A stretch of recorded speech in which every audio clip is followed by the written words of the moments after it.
Dear students, स्वागत है आपका अपने यूट्यूब चैनल मनोहारी मैथ्स में। प्रीवियस वीडियो में हम लोगों ने पाइथागोरस के प्रमेय को सिद्ध किया था और पाइथागोरस का प्रमेय समकोण त्रिभुज पर लागू होता है।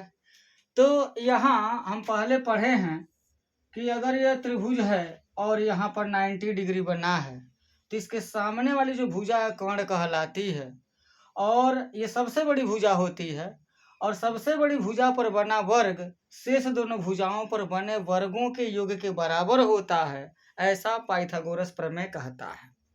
एक सवाल उठता है कि यहाँ पर कोण बी जो है अगर 90 डिग्री है तब तक पाइथागोरस प्रमेय लागू हो जाएगा, लेकिन यहाँ अगर कोण बी 90 डिग्री न हो, कोई न्यून कोण हो, एक्यूट एंगल हो, तो उसके भुजाओं के वर्गों में किस तरह का संबंध होगा, इसको जानना जरूरी है। तो आइए देखते हैं। त्रिभुजीय बीसी है, इसमें कोण भी न्यून कोण दे दिया गया है। अब न्यून कोण के सामने की भुजा पर जो बना वर्ग है वो शेष दोनों भुजाओं के पर बने वर्गों से किस प्रकार से रिलेटेड है, यही हम लोगों को जानना है। तो यहाँ पर देखना यह है, कहा गया है कि किसी त्रिभुज में न्यून कोण के सामने की भुजा पर बना वर्ग शेष दोनों भुजाओं पर बने वर्गों के योग तथा उनमें से एक भुजा तथा इसी भुजा पर दूसरी भुजा के प्रक्षेप से, एक शब्द आता है प्रक्षेप। प्रक्षेप कैसे डालते हैं? एक भुजा का किसी दूसरी भुजा पर अगर प्रक्षेप ज्ञात करना हो, जैसे मान लीजिए कि BC पर AB का प्रक्षेप निकालना हो तो बिंदु B से लंब डाल देंगे और बिंदु A से भी लंब डाल देंगे।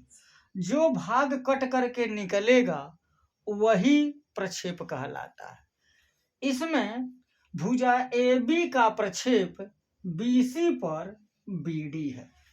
न समझ में आया होता कि मैं इधर फिगर बनाता हूं। जैसे मान लीजिए कि यह BC है, इधर मान लीजिए कि EF है, तो EF का अगर BC पर प्रक्षेप ज्ञात करना है तो बिंदु E से हम लंब डाल देंगे, बिंदु F से लंब डाल देंगे। यहाँ अगर S और T पर काटता है तो हम ये कहेंगे कि भुजा BC पर EF का प्रक्षेप है। शब्द ध्यान दीजिएगा, प्रोजेक्ट, इसको कहते हैं। EF का BC पर प्रक्षेप ST हो जाएगा। तो यहाँ पर हम बिंदु AB का अगर BC पर प्रक्षेप ज्ञात करना हो तो B से लंब नहीं डाल पाएंगे, वो तो मिला हुआ है। बिंदु A से लंब डालेंगे तो D पर काटेगा, अर्थात AB का BC पर प्रक्षेप BD है। तो ये आ गया यहाँ। इस प्रक्षेप का हमको यहाँ पर जरूरत है। क्या कहा है कि किसी त्रिभुज में न्यून कोण के सामने की भुजा पर बना वर्ग शेष दोनों भुजाओं पर बने वर्गों का योग तथा उनमें से एक भुजा, तो BC ले लेता हूं, और इसी भुजा पर दूसरी भुजा के प्रक्षेप से, प्रक्षेप मतलब BD से बने आयत के क्षेत्रफल के, अब BC को लंबाई मान लें, BD को चौड़ाई मान लें, तो हमारा एक रेक्टेंगल बन जाता है और इसका क्षेत्रफल BC इंटू BD होगा, तो BC इंटू BD तो बने आयत के क्षेत्रफल के दुगुने के अंतर के बराबर होता है। एक बार और देखा, किसी त्रिभुज में न्यून कोण के सामने की भुजा पर बना वर्ग शेष दोनों भुजाओं पर बने वर्गों के योग तथा उनमें से एक भुजा तथा इसी भुजा पर दूसरी भुजा के प्रक्षेप से निर्मित आयत के क्षेत्रफल के दुगुने के अंतर के बराबर होता है। यही हमको सिद्ध करना है और यही असली रिलेशन भी है। तो इसको सिद्ध करने के लिए हमको रचना करना पड़ेगा, डायरेक्ट हम इसको नहीं सिद्ध कर सकते, रचना करेंगे। रचना क्या करेंगे? रचना एक तरह से हो चुका है। AD लंब BC खींचा, AD लंब BC खींचा, लंब खींचे हैं तभी तो हमको यहाँ प्रक्षेप मिला है। अब उपपत्ति में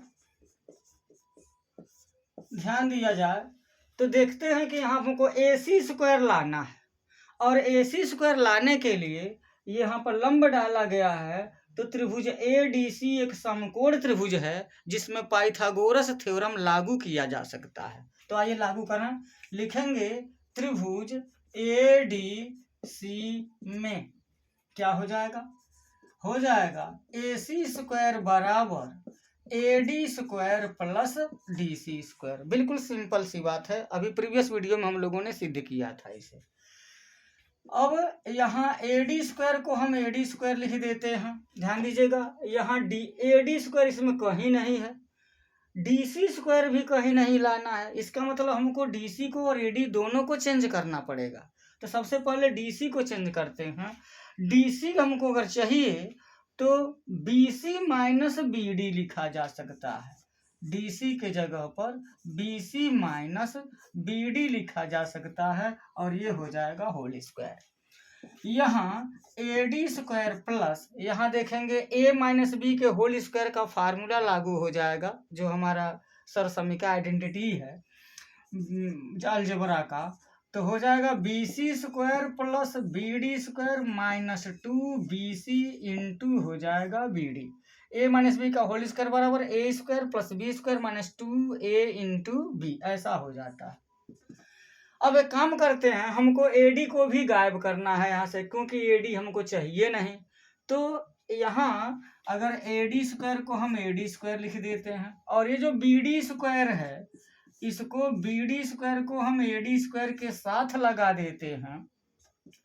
तो हमको यहाँ plus BC square minus 2BC into BD मिल जाता है।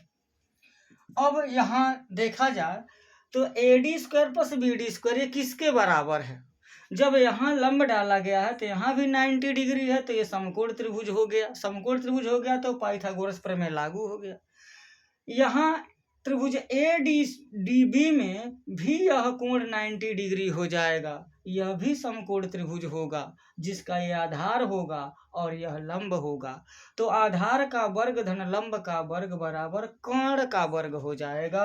अर्थात AD square plus BD square के जगह पर हम AB स्क्वायर लिख सकते हैं plus BC square minus 2BC into BD बराबर AC स्क्वायर के हो जाएगा। प्यारे बच्चों, बहुत ही इम्पोर्टेंट है। आपके बोर्ड एग्जाम में आए या ना आए, हो सकता सिलेबस से हट गया हो, लेकिन कंपटीशन की दृष्टि से बहुत ही इम्पोर्टेंट है। यहाँ पर देखेंगे 1, 2, 3 और 4 राशियाँ हैं। कोई भी 3 राशियाँ दिए रहने पर चौथी राशि को पूछा जा सकता है, ज्ञात करने के लिए कहा जा सकता है। तो एक बार और देखते हैं। किसी त्रिभुज में न्यून कोण के सामने की भुजा पर बना वर्ग शेष दोनों भुजाओं पर बने वर्गों के योग तथा उनमें से एक भुजा तथा इसी भुजा पर दूसरी भुजा के प्रक्षेप से निर्मित आयत के क्षेत्रफल के दुगुने के अंतर के बराबर होता है। इस चीज को सिद्ध करने के लिए सबसे पहले त्रिभुज ADC में पाइथागोरस थ्योरम लाया गया। वह AC स्क्वायर बराबर AD square plus DC square हो जाएगा। AD स्क्वायर को AD स्क्वायर रहने दिया, DC के जगह पर DC देखिए यहाँ है, DC निकालने के लिए हम BC माइनस BD अगर लिख दें तो वो सब्स्टिट्यूशन हो जाएगा। फिर यह A माइनस बी के होल स्क्वायर का प्रसार हो जाएगा। यहाँ A square plus B square minus 2AB हो गया।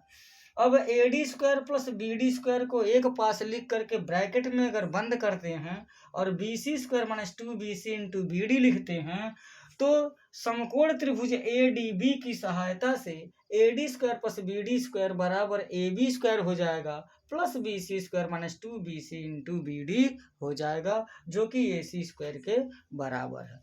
इस तरह से पाइथागोरस प्रमेय में समकोण शीर्ष के सामने के भुजा पर बना वर्ग शेष दोनों भुजाओं पर बने वर्गों के योग के बराबर होता है।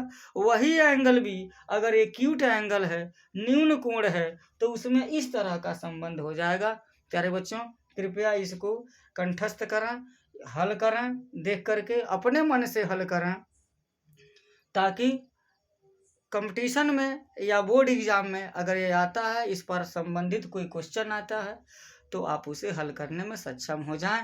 वीडियो अगर अच्छा लगा हो, लाभ पहुंचाती हो, तो कृपया इसे लाइक कीजिए, शेयर कीजिए, कमेंट्स कीजिए।